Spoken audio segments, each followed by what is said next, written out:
Station 1 से 10 के बाजू में है लॉकर रूम।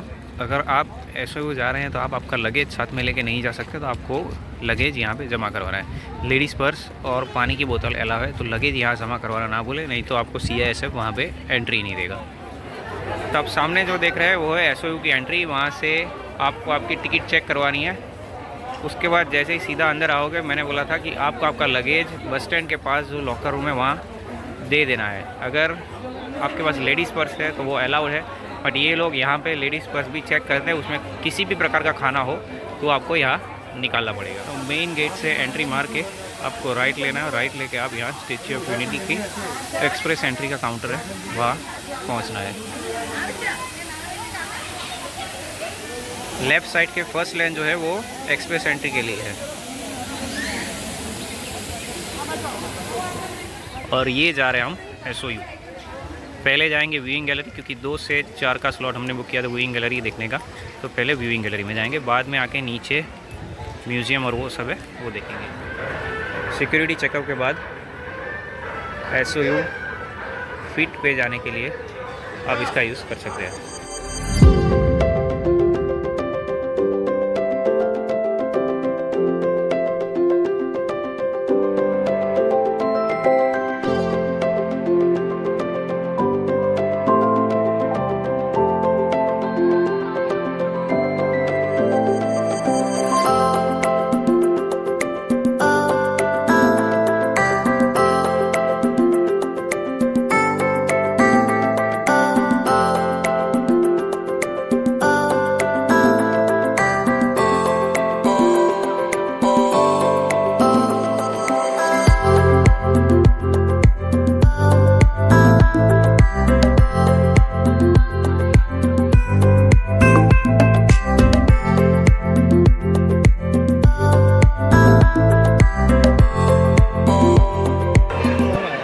तो ये हम पहुंच चुके हैं एसओयू के बेस के पास, और यहाँ से आपको व्यू दिखाता हूँ एसओयू का।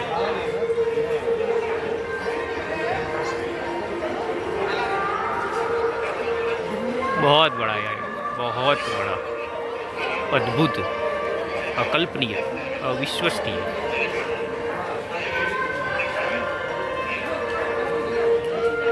तो अगर आपको व्यूइंग गैलरी में जाना है तो आप यहाँ से एंट्री ले सकते हैं।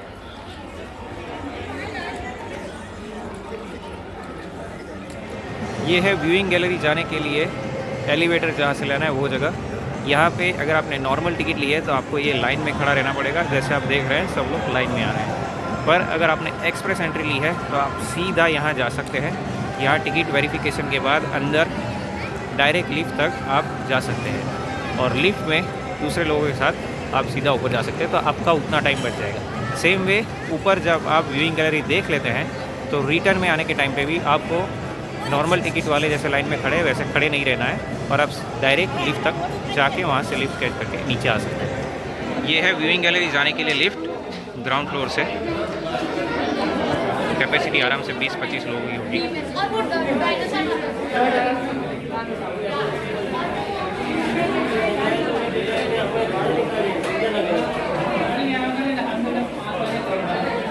पहुँच चुके हैं viewing gallery of statue of unity. Mask पहनना कंपलसरी है, एंट्रेंस पे बताया गया है, नहीं तो पेनल्टी लगेगी। तो आप सोच रहे हो कि मैंने मास्क क्यों पहना है, तो ये रीज़न है कि मैंने मास्क पहना हुआ है। ये है व्यूइंग गैलरी, फिर अंदर जाके वापस दिखाता हूँ।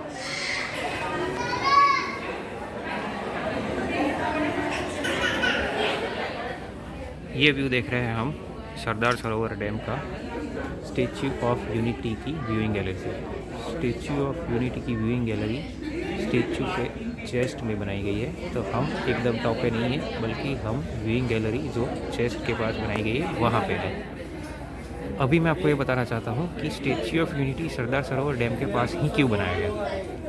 सरदार वल्लभ भाई पटेल का सपना था कि नर्मदा नदी जो है उसके ऊपर एक डैम बनाया जाए। जो वो ज़िंदा थे तब तो पूरा हो नहीं पाया, तो उनके जाने के बाद जब नर्मदा नदी के ऊपर डैम बनाने का सोचा गया तो उसका नाम दिया गया सरदार सरोवर डैम।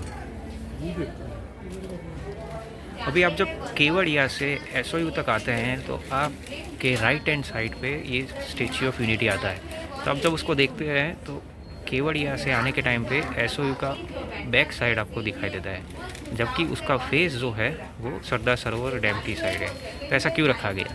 जैसा कि मैंने आपको कहा कि ये सरदार वल्लभ भाई पटेल का सपना था कि सरदार सरोवर डैम बने, नर्मदा नदी के ऊपर डैम बने, तो उसकी वजह से ये स्टैचू ऑफ यूनिटी का फेस भी डैम की तरफ रखा गया। ये स्टैचू की जो हाइट है वो 182 मीटर है, तो इसको 182 मीटर ही क्यों रखा गया? गुजरात विधानसभा की सीट में जो नंबर ऑफ द सीट है वो 182 है, तो उसकी वजह से इसकी हाइट भी 182 मीटर ही रखी गई है। ये स्टैचू जो बनाया गया है वो साधु आइलैंड पे बनाया गया है, तो साधु आइलैंड को ही क्यों इसके लिए चूज़ किया गया? ऐसा कहा जाता है कि नर्मदा डैम से कितना भी पानी छोड़ा जाए, फ्लड सिचुएशन आ जाए, फिर भी साधु आइलैंड कभी डूबता नहीं है, तो इसीलिए इसको साधु आइलैंड के ऊपर ही बनाया गया। ये सामने आपको दिख रहा है एसओयू बस पार्किंग और एकता क्रूज का शिप जो डॉक किया गया है।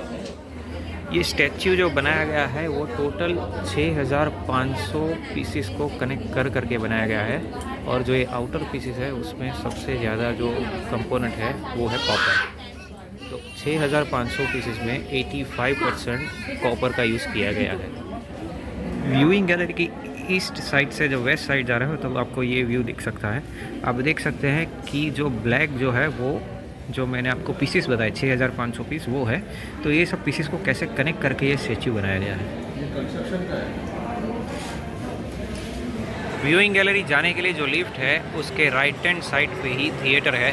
सो ये थिएटर में आपको सरदार वल्लभ भाई पटेल की ज़िंदगी के बारे में बताया गया है कि कैसे वो गांधी जी से मिले, वहाँ से लेके इंडिपेंडेंस तक उन्होंने क्या भूमिका निभाई और उसके बाद भी उन्होंने क्या क्या भूमिका निभाई, उसके बारे में आपको यहाँ पे मूवी दिखाई जाती है। आप इस थिएटर में जाके बैठ सकते हैं, तकरीबन 10-15 मिनट का सेशन होगा ये, और ये है वो थिएटर। एक शपथ ले, मेक अ प्लेज। अब यहाँ पे आके ये जो स्क्रीन है उसमें आपकी प्लेज जो है वो एंटर कर सकते हैं। कुछ ऑप्शंस दिए गए उसमें आपको चूज़ करना है, जैसे मैंने चूज़ किया है और ये है मैंने जो ऑप्शन चूज़ किया है वो डिस्प्ले पे आ रही है।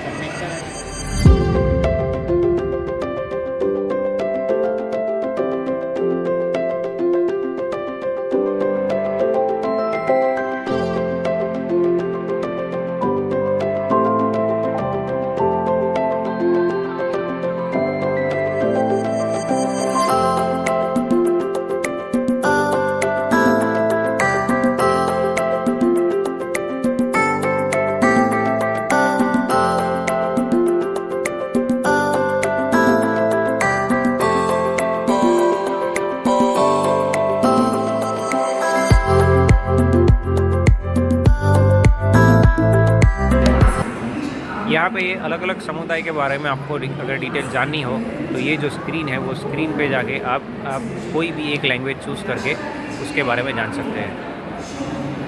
कोतवालिया आदिवासी एक खास संरक्षित आदिवासी समूह है। कोतवालिया लोगों को हर जगह ऐसी स्क्रीन लगाई गई है, तो वहाँ जाके आप लैंग्वेज ऑप्शन चूज़ करके वो जो जाति है उसके बारे में या वो जो टॉपिक है उसके बारे में जान सकते हैं। स्टैच्यू ऑफ यूनिटी के ग्राउंड फ्लोर पे जो म्यूज़ियम है, अभी उसकी टूर आपको करा देता हूँ।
एंट्रेंस में ये 2 मॉडल के बाद यहाँ पे है व्यूइंग गैलरी जाने की लिफ्ट, और उसके बाजू में है म्यूज़ियम जहाँ पे सरदार पटेल की ज़िंदगी के बारे में बताया गया है। तो आप पूरा राइट से चालू करके लेफ़्ट में आके ये ख़त्म कर सकते हैं।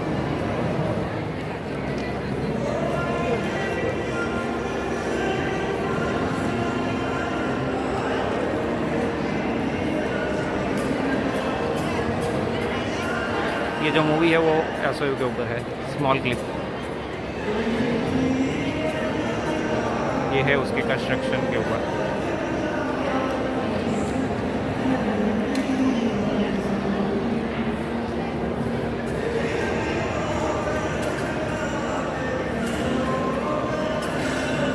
जैसा कि मैंने आपको बताया 6500 अलग अलग टुकड़े को जॉइंट करके ये बनाया गया है। ये है साधु आइलैंड, इसके ऊपर इसका कंस्ट्रक्शन किया गया है।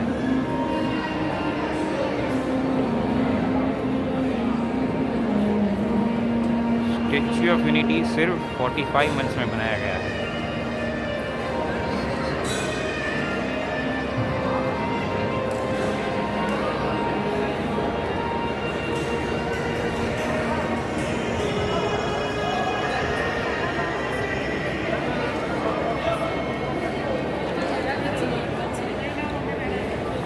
और ये है व्यूइंग गैलरी जो स्टैच्यू ऑफ यूनिटी के चेस्ट में है, जहाँ से आप एक साइड सरदार सरोवर डैम और दूसरी साइड न्यू गोरा ब्रिज देख सकते हैं।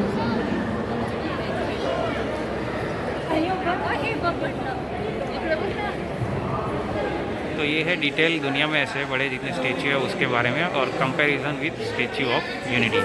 आप देख सकते हैं Christ pyramid Brazil, height 38 metre, then Motherland Calls Russia 85 metre, Statue of Liberty 93 metre, then Japan में कोई स्टैच्यू है 120 मीटर, चाइना में जो स्टैच्यू है 153 मीटर, और स्टैच्यू ऑफ यूनिटी 182 मीटर।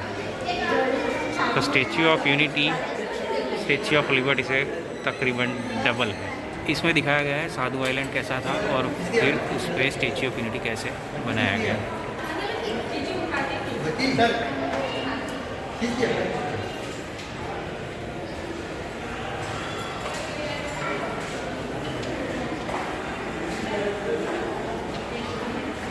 और ये इतनी मेहनत के बाद ये स्टैच्यू ऑफ यूनिटी बनाया गया 45 मंथ्स के अंदर। अब जा रहे हैं नीचे म्यूज़ियम देखने के बाद, यहाँ जो स्टैच्यू ऑफ यूनिटी का फुट है वो देखने के लिए।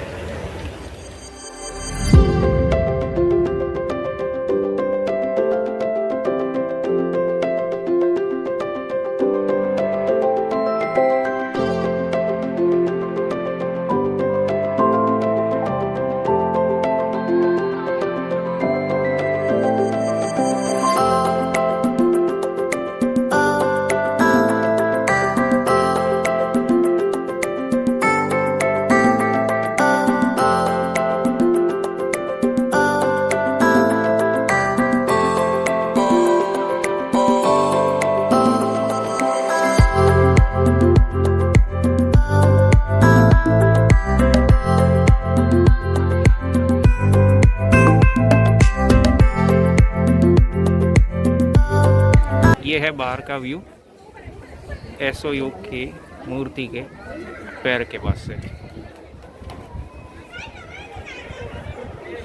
ये है एसओयू में आने का रास्ता, एसओयू की एंट्री गेट से। Again Sardar Sarovar dam.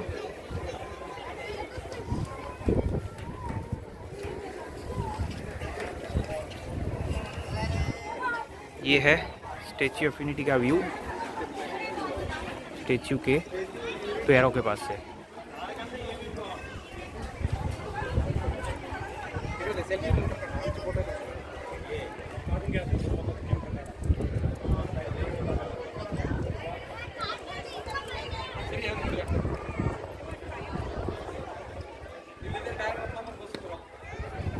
ये देख सकते हैं लेफ्ट पैर। आप सोच सकते हैं ये कितना बड़ा स्टैच्यू है।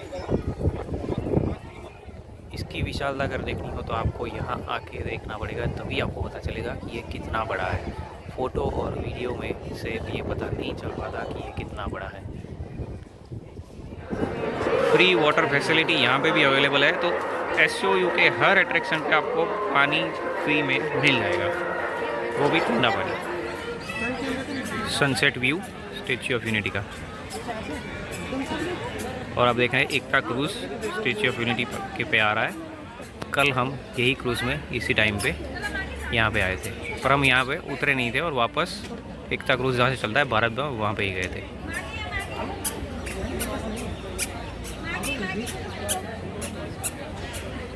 SOU देखने के बाद आप जैसे ही नीचे आते हैं ब्रिज क्रॉस करके राइट साइड पे कैफेटेरिया है। कैफेटेरिया में कोल्ड ड्रिंक्स की शॉप है, ऑनेस्ट है, जिसमें आपको नाश्ता मिल जाएगा।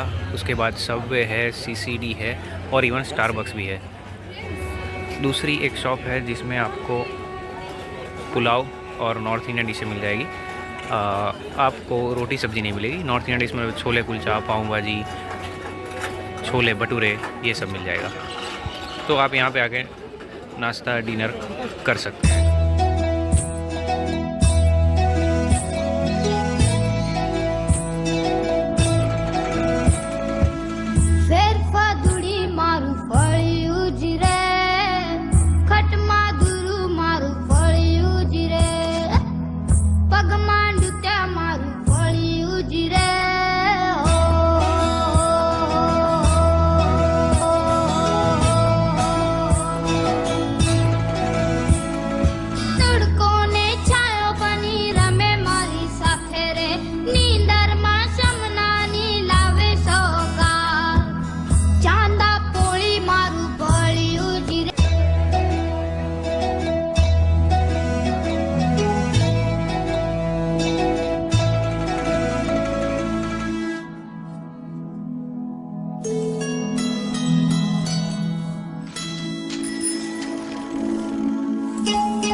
ये था SOU का लेज़र शो। शायद उसमें क्लैरिटी थोड़ी कम है, पर मैंने जितना हो सके उतना कवर करने की ट्राई की है, तो आप यहाँ से देख सकते हैं। पर मैंने जैसे आपको पहले बताया कि ये स्टैच्यू आप यहाँ आके देखें और मोबाइल पे या टीवी पे देखें, उसमें बहुत फ़र्क है। सेम चीज़ एप्लीकेबल है लेज़र शो के लिए भी।